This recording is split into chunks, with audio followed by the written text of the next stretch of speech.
Okay, folks, we've all been there. We've all had a pet who's either pooed, weed, maybe walked it all around your house at home.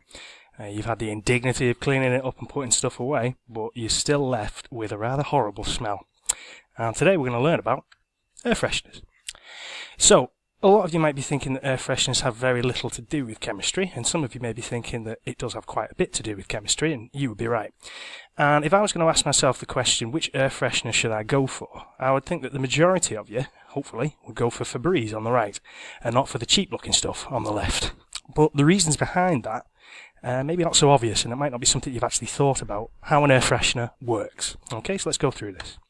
So, Febreze is currently the market leader in air freshening products. They basically sell the most products per unit, if you like, per year, and their products is probably officially recognised as the best. Now, if you go through on the back of their bottles, you've probably seen this yourself, they claim to provide instant odour elimination along with a burst of freshness, but how's that actually going to work, and why is this better than the air freshener we were just looking at on this slide? Well, let's find out. So, the first thing to think about is how we smell. Now, I'm not talking about how you smell right now, although that may be detectable by this process, but how we actually smell things as humans. Okay, now, you might know from biology that we have a system called the olfactory system, which does quite a lot of things, but we're concerned mainly with detecting odours today.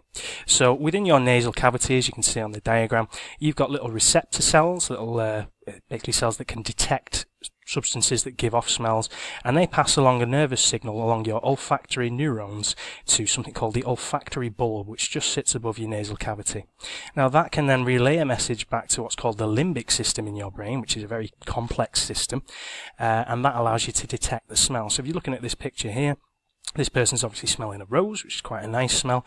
So when the aromatic substance, the substance which is evaporated in the air, is then taken into the nasal cavity, we detect those nice smelling particles, the molecules contained within there, and then that gives us a response within our brain, which is usually quite pleasant. So we'll be like, ooh, that's quite a nice fresh smell. But obviously the opposite can also happen. So if an unpleasant smell comes along, clearly you're going to have the opposite response. You're going to probably wind up maybe with tears running down your face if it's extremely unpleasant, but for the most part your body's trying to tell you to get away from that nasty smelling stuff, and that's why you have this response. Now, an interesting fact about the limbic system is a lot of you might sort of associate certain memories with smells, and your limbic system effectively gives you kind of like instant access to a memory bank of things that you've smelled in your lifetime. So it might even be something like an aftershave or a perfume that you're used to, and you'll get a kind of a powerful memory link to it. Well, that can also happen with unpleasant smells too. Now, an original air freshener, the cheap stuff, is obviously very cheap and cheerful, and in terms of its active ingredients, it contains an aerosol propellant, which is used to just fire the stuff out of the can. It's got perfumes in there, which smell nice, and it also contains disinfectants and surfactants. Now, disinfectants, I'm sure you can tell what those do. A surfactant is basically just something that cleans a surface or has a go at doing it.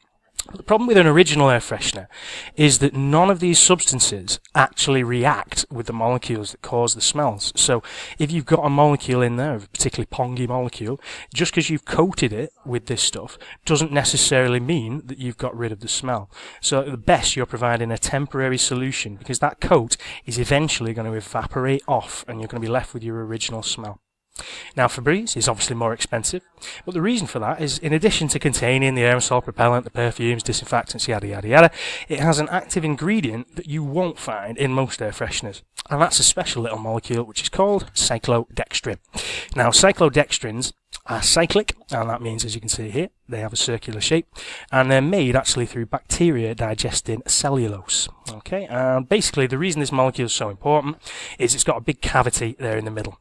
And that's basically an area where there is nothing at all. And these little molecules here on the inside, these OH groups and these free oxygen molecules, are capable of forming bonds to that molecule. So basically molecules wind up getting trapped inside that cavity. And you can see down here at the bottom I provide a little video link which gives you a video animation if you're wondering how that actually looks. So what's going to happen is you're going to get, say, a particularly nasty smelling molecule. There's one here called skatol, which you find in a lot of poo, basically.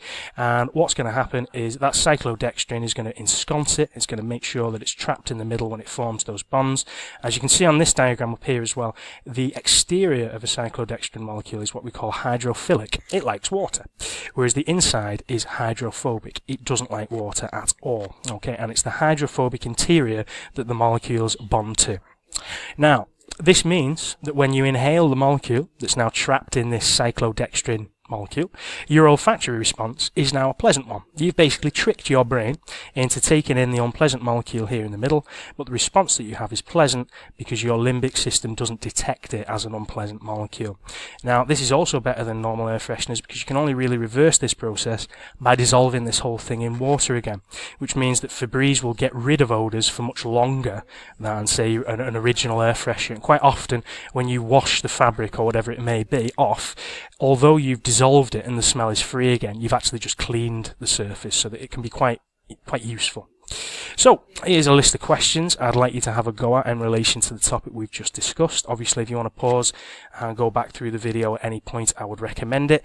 I'd definitely make sure you have a look at the link on the slide that goes through the cyclodextrin animation. Now, just a quick one, if you're going to have a go at the extension task, I would make sure not to, when you're looking through this, go on Febreze's website too much, because they tend not to really talk about the science. It tends to be more of an advert than anything else. But try and use articles related to cyclodextrins on Google. Okay, folks, thanks a lot for that. See ya.